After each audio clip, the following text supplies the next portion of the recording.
She stretched out her arm, trying to grab the ladder on her left. But in the next second, she stepped into a gap and fell instantly from hundreds of meters in the air.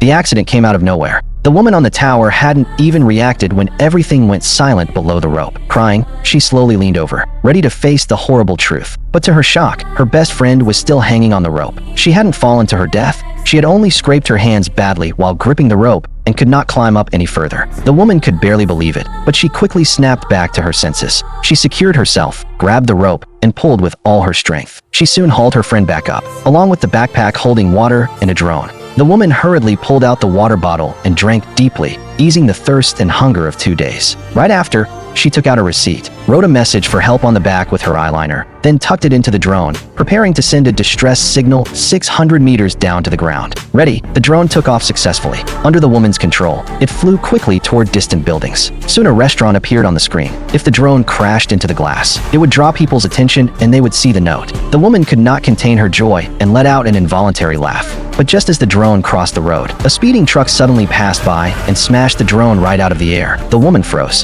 Her smile faded completely. She quickly lifted her binoculars, hoping the driver would see the note. However, the driver panicked at the sight of the damaged drone. He couldn't afford to pay for it, so he hurried back into his car, slammed on the gas, and fled. Watching the truck drive away, the woman broke down crying and sank into total despair. But worse was yet to come. As she drifted in and out of consciousness, trying to talk to her friend, the friend slowly turned her face, revealing a bloody, gaping wound. The woman was struck dumb. The truth was, when her friend fell earlier, she had died instantly on the satellite dish. The shock had driven the woman into a daze. She had blocked out reality, mistakenly thinking she had pulled up her friend when all she had pulled up was the backpack. High up on the 600-meter tower, she was completely alone. The cruel truth shattered her will. Too weak to face the coming storm, she collapsed on the platform and passed out. Another day passed. The woman leaned against the platform, her face pale and her body badly sunburned. The wound on her thigh reeked, drawing a hungry vulture. The vulture carefully inspected her face, assuming she was dead, then began pecking at her wound.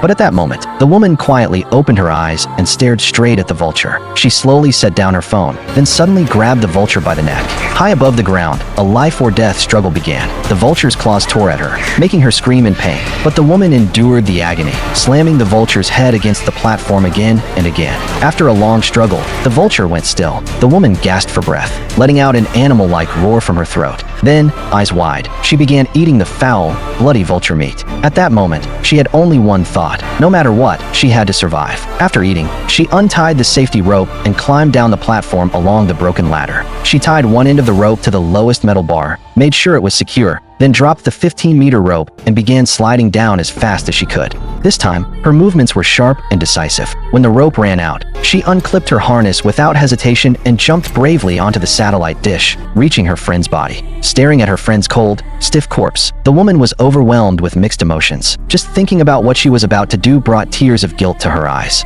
But she quickly regained her composure, took out her phone, and typed a distress message to her father. Yet there was no signal on the tower, and the message failed to send. Still, she refused to give up. She took off her friend's shoe, placed the phone inside, and tied it tightly. She apologized to her friend one last time. Then she made a deep cut and placed the shoe inside her friend's body. Finally, she pushed her friend's body off the tower. With the body protecting it, the phone would not break. Once it hit the ground and got signal, the message would send. Watching her friend shrink into a tiny, the woman felt empty, no joy of being saved at all. But at that moment, the metal structure suddenly loosened. The woman stumbled, nearly falling. She scrambled backward, but there was nowhere to go. She knelt on the shaking frame, desperately waiting for her fate.